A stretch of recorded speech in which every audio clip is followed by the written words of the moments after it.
प्रत्येक क्रिया की प्रतिक्रिया होती है। यदि फूल बोएंगे तो सुगंध मिलेगी, और यदि कांटे बोएंगे तो केवल पीड़ा। और यदि आघात समय पर किया जाए, इतिहास पर किया जाए, तो प्रतिक्रिया स्वरूप इतिहास बदल जाया करता है। इसीलिए सोच समझकर कार्य करना चाहिए, क्योंकि कभी कभी प्रतिक्रिया भयानक हो सकती है, विध्वंसक हो सकती है, अस्तित्व तक मिटा सकती है। इस सभा में उपस्थित वो हर व्यक्ति जिसने मौन रहकर ये अधर्म होते हुए देखा, उन्हें उनके मौन रहने का दंड मिलेगा। श्राप है ये अग्निसुता द्रौपदी का।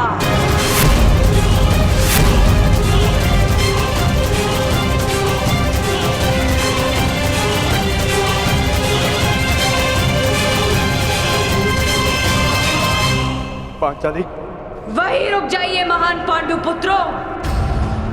मैंने आपको क्षमा नहीं किया, अब आप सबका मुझ पर कोई अधिकार नहीं।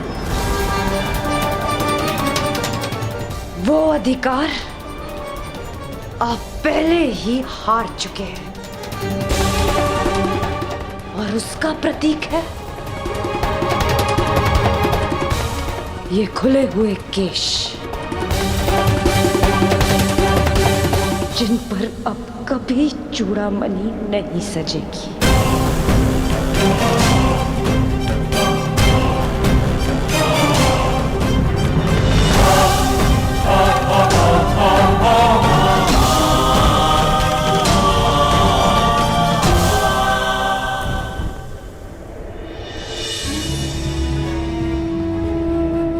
अपना जीवन दांव पर लगाकर स्त्री संतान को जन्म देती है।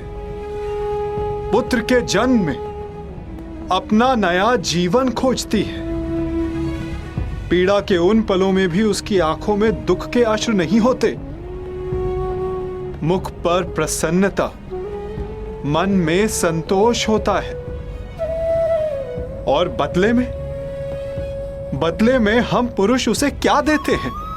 पुरुष के किए गए हर कार्य का दंड अंततः स्त्री को भुगतना पड़ता है। क्यों? राम को दंड देने के लिए सीता का हरण होता है। सीता को ही अग्नि परीक्षा क्यों देनी होती है? युद्ध पुरुष करता है और पराजित स्त्री होती है। वीर गति पाकर पुरुष स्वर्ग भोगता है और विधवा होकर स्त्री नरक भोगती है। क्यों पुरुष का अहंकार जगता है और स्त्री की स्वतंत्रता को सुला दिया जाता है? जुए में, मदिरा के मद में धन पुरुष खोता है और भूख स्त्री के भाग्य में आती है। क्यों? विवाह के पश्चात स्त्री सौभाग्यवती बनकर घर में आती है और उसके मस्तक पर सिंदूर के रूप में उसके पति की दासी होने का चिन्ह लगा दिया जाता है।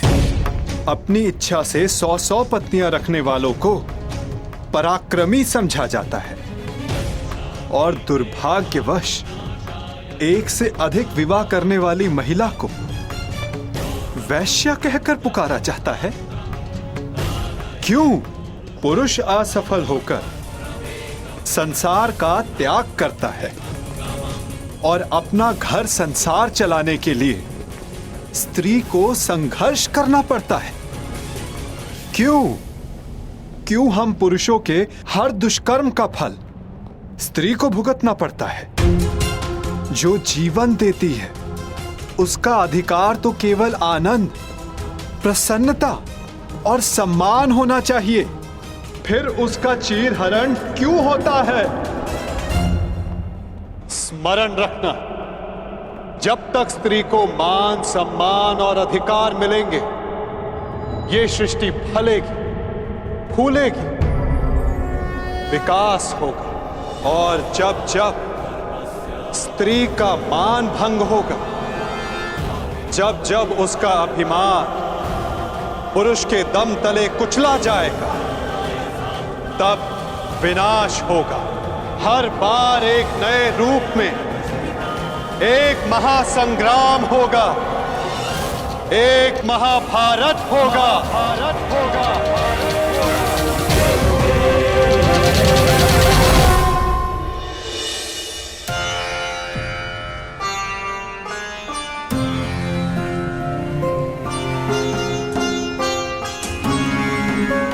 महाराज, आज संसार की सबसे अधिक लज्जित, सबसे अधिक दुखदायी सभा संपन्न हुई। अब आज्ञा दीजिए। नहीं है आज्ञा।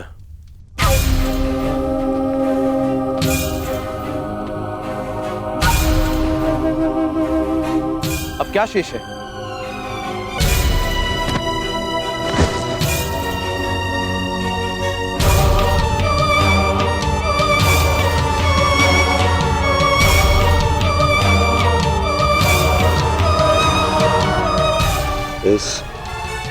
इस सभा को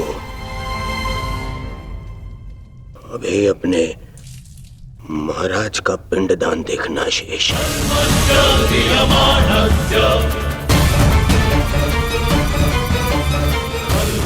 नारिकेलम समर्पयामि। ये क्या अनर्थ कर रहे हो दुर्योधन? अपने पिता का तर्पण कर रहे हो मेरे जीते जी? हाँ, आपका पिंडदान कर रहा हूं।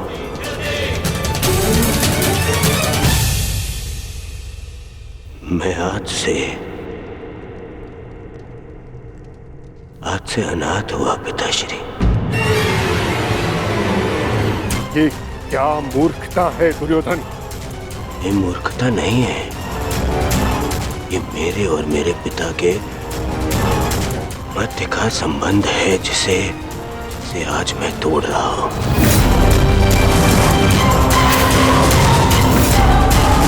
और आप इस संबंध से जुड़े हुए नहीं हैं, इसीलिए मौन रहिए पितामह। क्योंकि आज जो मेरे साथ हुआ, उससे यही प्रतीत होता है कि मैं पिता विहीन हूं। एक पिता अपने संतान के लिए जीता है।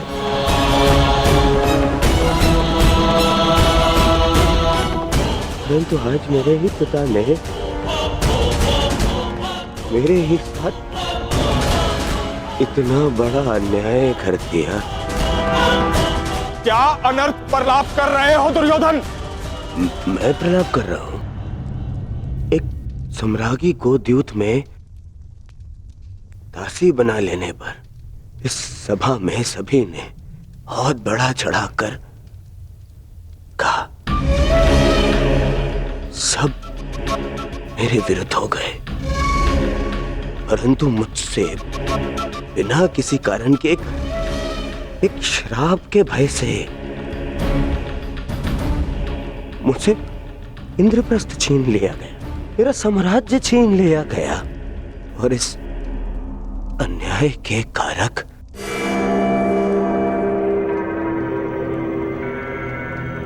आप हैं पिता महाराज।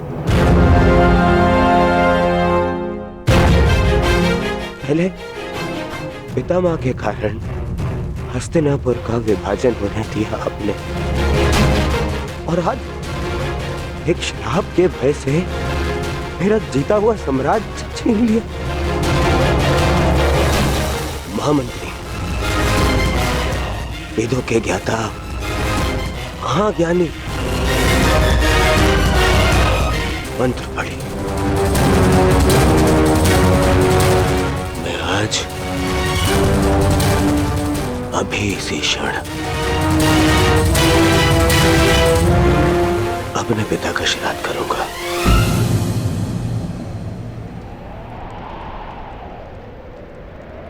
ऐसा मत कहो पुत्र, ऐसा मत कहो। मैं विवश हूं। मैं पांडवों का राज्य उन्हें लौटा चुका हूं पुत्र, परंतु ये श्राद्ध मैं सहन नहीं कर सकता पुत्र, सहन नहीं कर सकता। अब तुम्हारे त्राण के लिए मैं क्या करूं? आपके पुत्र को इस त्राण से बचाने के लिए और जीते जी आपको श्राद्ध से बचाने के लिए मेरे पास एक उपाय है महाराज।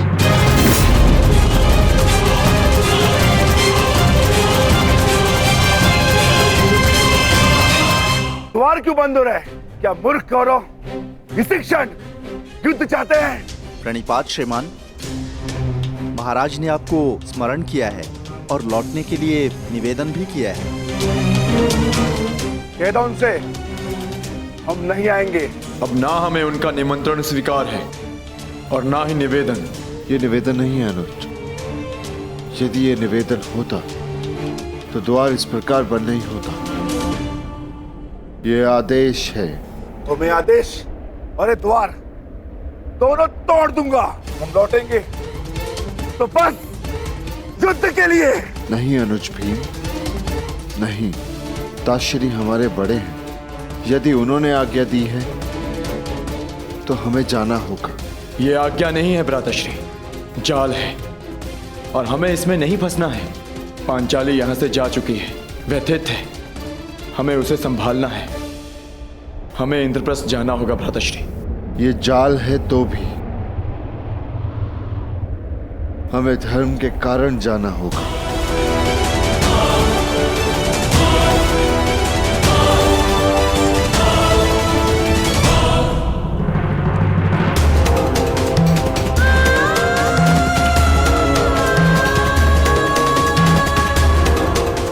पुत्री, रुक जाओ।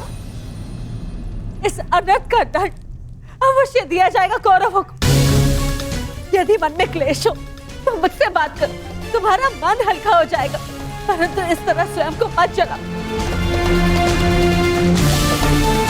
पांचन, पुत्री वहीं रुक जाइए माताश्री। ये द्वार मेरे और आपके मध्य की सीमा है, इसे पार मत कीजिएगा। पांचाली को एकांत चाहिए।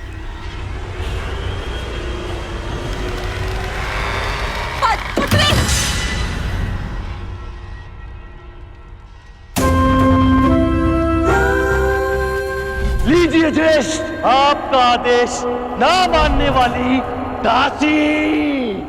आओ दासी द्रौपदी, आकर मेरी गंगा में बैठो। आओ। वस्त्र हरण करो इस दासी का,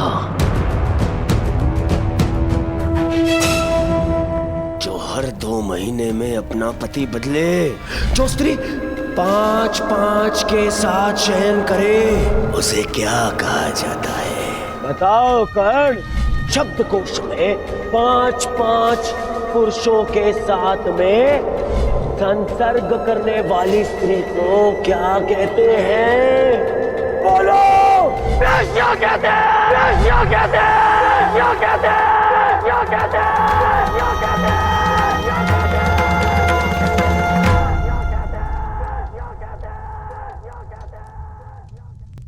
सैनिक, दरवाजा तोड़ दो। पांचाली, ये द्वार द्रौपदी के मन का है बुआ। ये यातना से नहीं खुलेगा, ना ही बल से टूटेगा।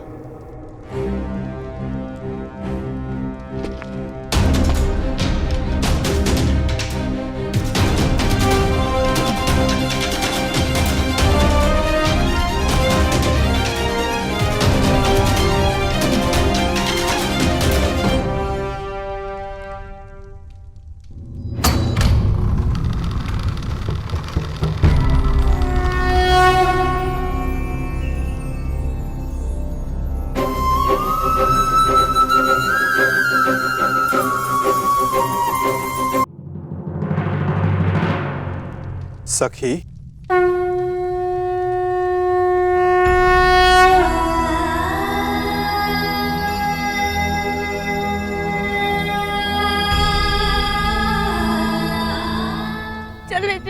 सका, भीतर मत आइएगा।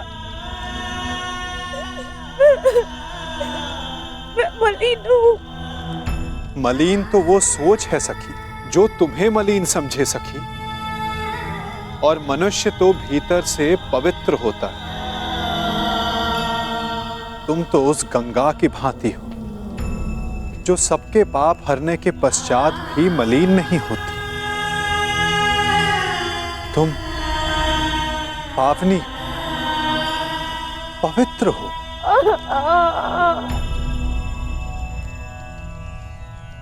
चले जाइए केशव, मेरे संताप का ताप बहुत तीव्र है। कदाचित ये मेरे सखा को भी क्षमा न करे। सखा हूं तुम्हारा,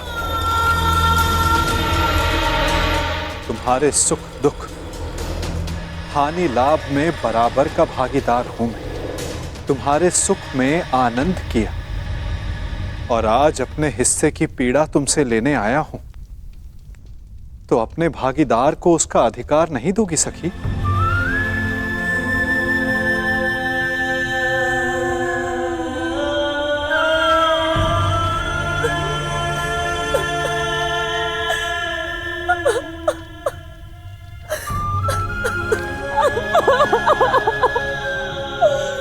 क्यों सखा,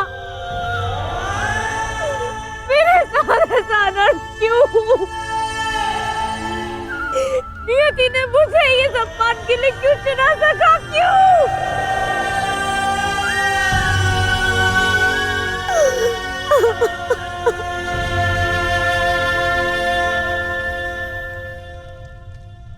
क्यों?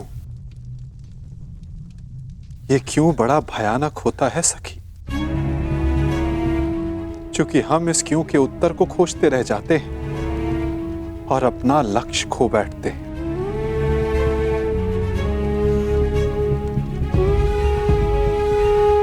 वो बालक जिसने जन्म लेते ही अपने माता पिता को खो दिया, जिसने जन्म की प्रथम रात्रि को मां का आलिंगन नहीं मिला,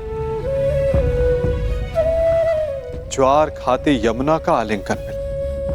यदि वो बालक नियति से इस क्यों का उत्तर मांगता, तो क्या मथुरा और गोकुल की नियति को बदल पाता? यदि सीता नियति से पूछती कि रावण ने उनका ही अपहरण क्यों किया, तो क्या ये संसार रावण से मुक्त हो पाता?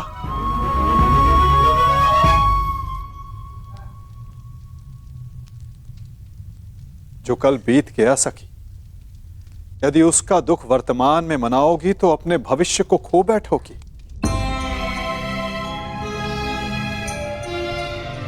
जब अपराध तुमने नहीं किया तो तुम क्यों भीतर से जल रही हो सखी? उन्हें जलने दो जिन्होंने ये पाप किया है। तो मार्ग बताइए सखा, मन में धधकती इस अग्नि को शांत करने का मार्ग दिखाइए केशव। क्षमा कर दो, क्षमा कर दो सखी।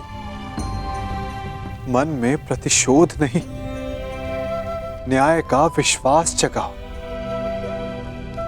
जब तक मन में प्रतिशोध रहे तब तक न्याय को आने का मार्ग नहीं मिलेगा सखी। क्या प्रतिशोध लेना न्याय नहीं है सखा? नहीं सखी,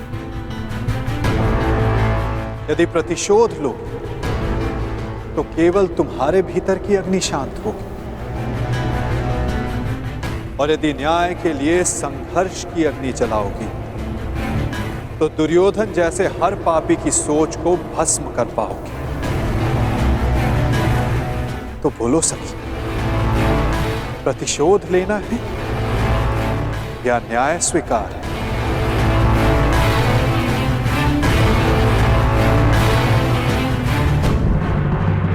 कि कठोर लोहा भी पिघल जाए, उसका आकार बदल जाए। जब तन पर चोट लगती है तो मुख से आह निकलती है। जब मन पर चोट लगती है तो आंखों से अश्रु निकल आते हैं। परंतु जब स्वाभिमान पर चोट लगती है तो मुख से निकले श्राप से अधिक विध्वंसक होता है आत्मा से निकला अभिशाप। श्राप केवल भौतिक रूप का नाश करता है, परंतु अभिशाप केवल नाश नहीं करता, अपितु सदियों से मिटे अस्तित्व का एक उदाहरण बना देता है। इसीलिए कभी किसी को इतनी पीड़ा मत पहुंचाइए कि आपका अस्तित्व अभिशाप में बदल जाए।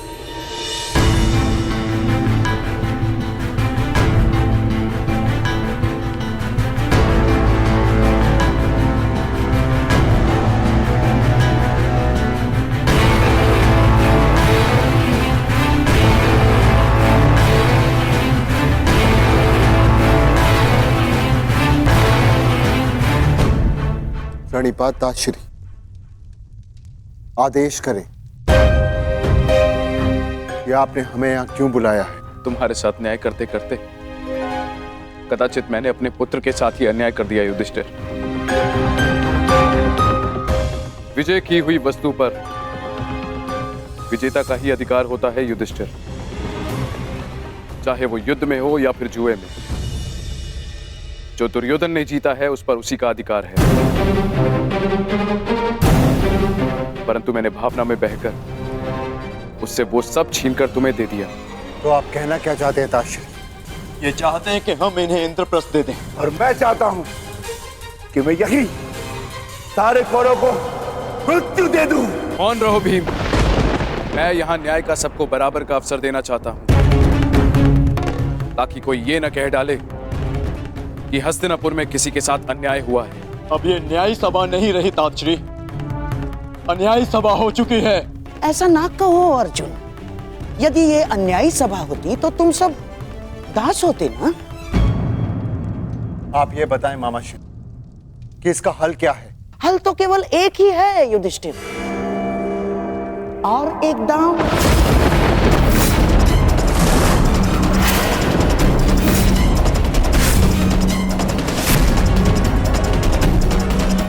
घबराओ मत पुत्रों, इस बार न राज्य दांव पर लगेगा और ना ही सम्मान, परंतु इस बार जीतने वाला दूसरे के राज्य पर 13 वर्ष का अधिकारी होगा।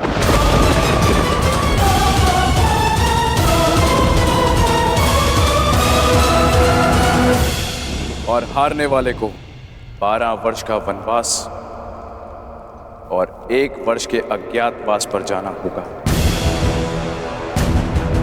और हाँ, यदि इस अज्ञातवास में अज्ञातवासी पकड़ा गया या पहचान लिया गया तो फिर से 12 वर्ष का वनवास और 1 वर्ष का अज्ञातवास। बोलो पुत्र, स्वीकार है? न्याय का केवल एक ही मार्ग है जो शेष है, एक ही मार्ग है जो धर्म की ओर जाता है धर्मराज। कहो, क्या स्वीकार है तुम्हें ये मार्ग?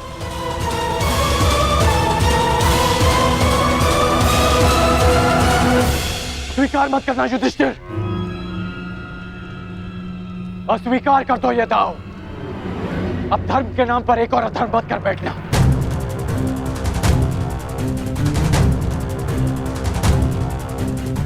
मौन मत रहो युधिष्ठिर, अन्यथा इतिहास तुम्हें कभी क्षमा नहीं करेगा। मत खेलना ये दांव। महाराज धृतराष्ट्र मेरे पिता तुल्य हैं। पितामह, आचार्य द्रोण और काका श्री सब यहाँ उपस्थित हैं और सबकी उपस्थिति में मुझे ये दांव खेलने को कहा जा रहा है। कदाचित ये दांव अधर्म, मैं इस दांव को ना कह सकता, इस अधर्म को ना कह सकता, परंतु बड़ों की आज्ञा का पालन करना ही मेरा धर्म है। मैं इस धर्म को ना नहीं कह सकता। तुम तो धर्म और अधर्म की परिभाषा ही भूल गए हो। क्या तुम्हारी स्मृति इतनी दुर्बल है कि तुम भूल गए कि कुछ ही क्षण पहले यहां क्या अनर्थ होते होते रह गया। तुम दास बनते बनते रह गए। तुम्हारी पत्नी का मान भंग करने का प्रयास किया गया। ये वही सभा है जहां वर्षों पूर्व मेरे भाई की हत्या की गई थी और आज एक स्त्री का मान भंग किया गया।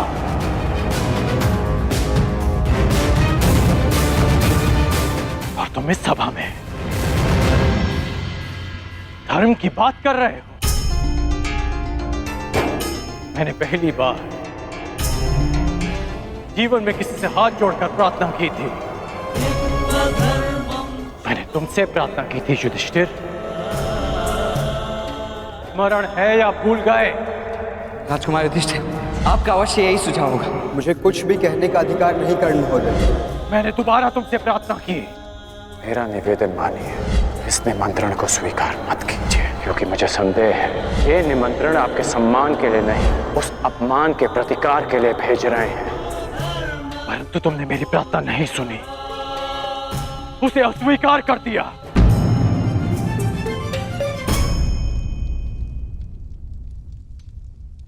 मैं अंतिम बार तुमसे प्रार्थना कर रहा हूं, ये दाव मत खेलना। और यदि तुमने मेरी ये प्रार्थना भी अस्वीकार कर दी तो इतिहास का तो पता नहीं, परंतु मैं तुम्हें कभी क्षमा नहीं करूंगा। तुम्हारे लिए मेरी घृणा और भी बढ़ जाएगी युधिष्ठिर। ऐसी मूर्खता मत करना। मेरे धर्म के मार्ग पर ना ही मुझे किसी की क्षमा की चाह और ना ही किसी के घृणा का भय। और इस समय मुझे लगता है कि ताशरी को अन्याय से बचाने के लिए ये खेल खेलना ही मेरे लिए धर्म है।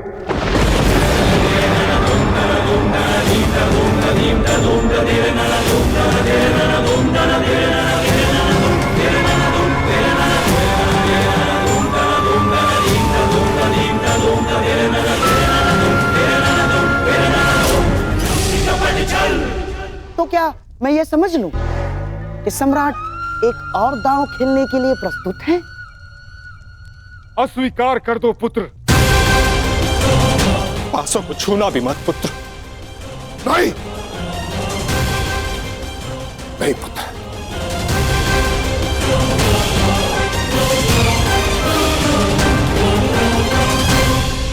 मुझे ये दाव स्वीकार है।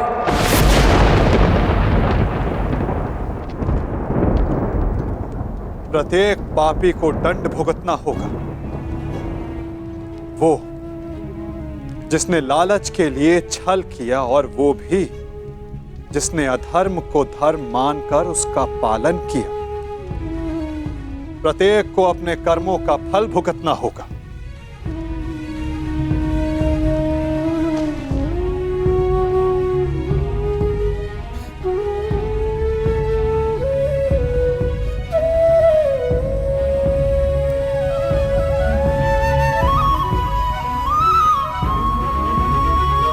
परंतु ऐसे नहीं,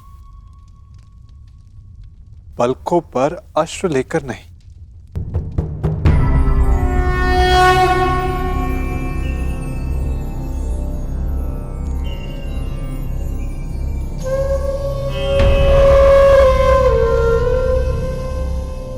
तुम्हारा जन्म इतिहास बदलने के लिए हुआ है सखी, इतिहास बनने के लिए नहीं। इसीलिए प्रतिशोध नहीं, तुम्हें न्याय का मार्ग चुनना होगा, क्योंकि प्रतिशोध अन्याय को जन्म देता है और न्याय एक नई व्यवस्था की स्थापना को।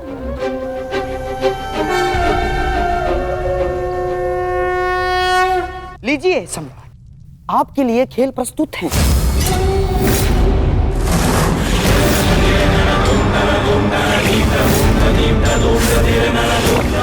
सुंदर युधिष्ठिर, अब मेरी बारी है।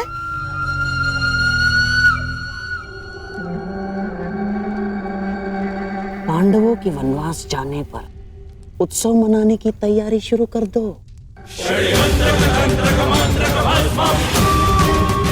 पांडवों की हार निश्चित है। परंतु ये केवल मेरी नहीं, स्त्री के सम्मान की हार है सखा। मुझे प्रतिकार चाहिए, नाश चाहिए कौरवों का केशव। केवल दुर्योधन का, केवल कौरवों का, बस यही उद्देश्य है जीवन का। यदि ऐसा है तो चलो अभी चलते। तुम्हारे अश्रों की सौगंध वासुदेव अभी जाकर समस्त कुरुकुल का नाश कर देगा। परंतु एक बार सोचो, उसके पश्चात क्या होगा? संसार का मार्ग बदलने वाली पांचाली के इस प्रयास को लोग क्या कहेंगे? प्रतिशोध या न्याय की स्थापना? तुम्हें प्रत्येक स्त्री के मान के लिए न्याय व्यवस्था की स्थापना करनी है सखी। केवल दुर्योधन को नहीं, उस सोच को दंड देना है जो स्त्री के मान को पुरुष के दम के पांव के नीचे ले आती है। तनिक सोचो सखी, जिन्होंने साम्राज्ञी के साथ ऐसा किया, वो एक साधारण नारी की क्या गति करेंगे? तुम्हें एक उदाहरण बनना होगा द्रौपदी, ताकि धर्म के नाम पर अधर्म का स्वांग बार बार रचने वालों के मन में धर्म का भय व्याप्त हो सके।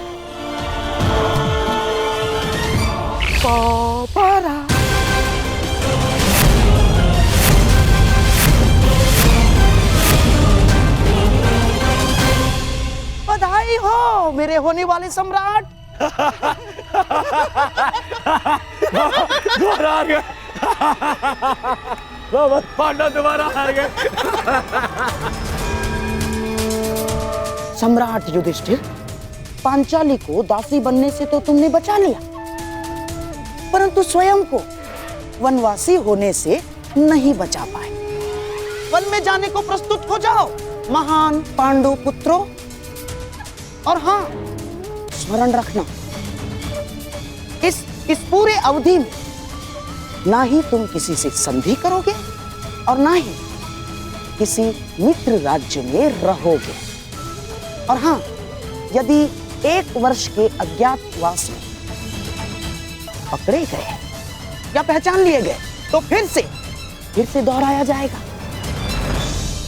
दुर्योधन, ऐसा प्रतीत होता है कि इनका जीवन वन में ही कटना लिखा है।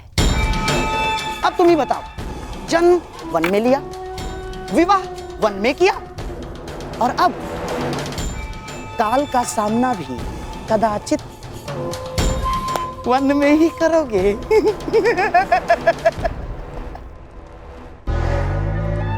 लगता है यही भाग्य का न्याय है।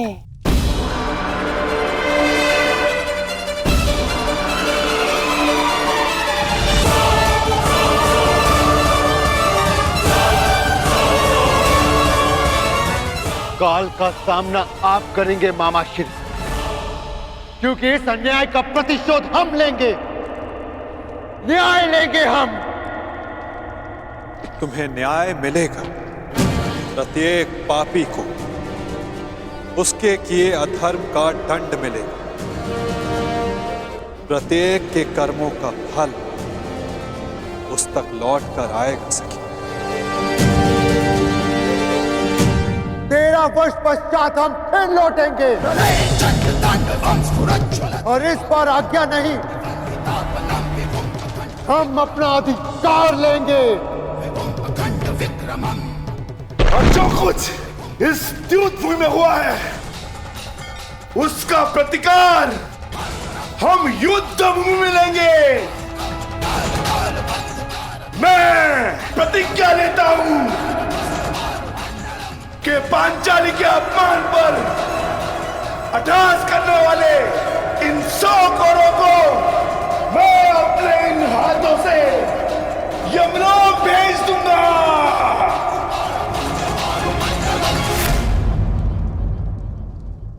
ये मत समझना कि वन में हम विश्राम करेंगे दुर्योधन। हर पल प्रतिशोध की अग्नि में जलेंगे और जब लौटेंगे तो इतने बाण बरसेंगे, अंधकार छा जाएगा हस्तिनापुर के भविष्य पर। महायुद्ध होगा।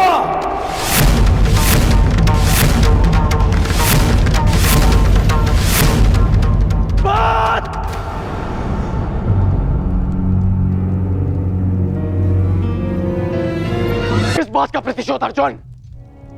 आज द्रौपदी का सम्मान भंग हुआ तो उसका कारण दुर्योधन के प्रतिशोध से अधिक युधिष्ठिर का लालच था। और अब वनवास भी तुमने स्वयं पाया। मैं ये नहीं कहता कि इस सभा में जो हुआ वो उचित था। दुर्योधन ने जो किया वो धर्म था। तुमने भी अधर्म किया।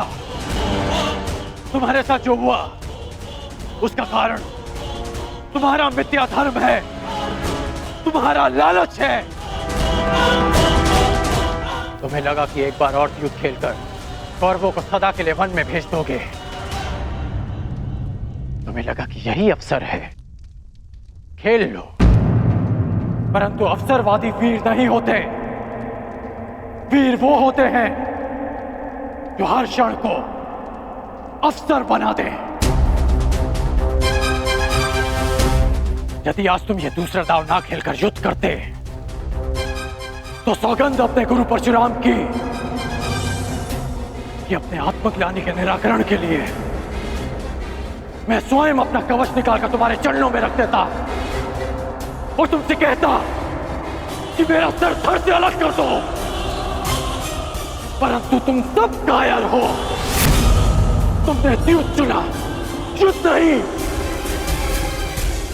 द्रौपदी का मान भंग करने के उत्तरदायी तुम पांचों भाई हो। जब देखो नियम और धर्म का बखान करने वाले। जानते भी हो कि नियम और धर्म क्या है? नियम और धर्म वो होते हैं जो समाज और मनुष्य के कल्याण के लिए होते हैं, और जो नियम और धर्म विनाश ले आए वो अधर्म है। और इस बार ये अधर्म तुम सबने किया है। धर्म और अधर्म का निर्णय इस सभा में नहीं होगा कर्ण। बीतने दो 13 वर्ष, उसके पश्चात होगा यह निर्णय।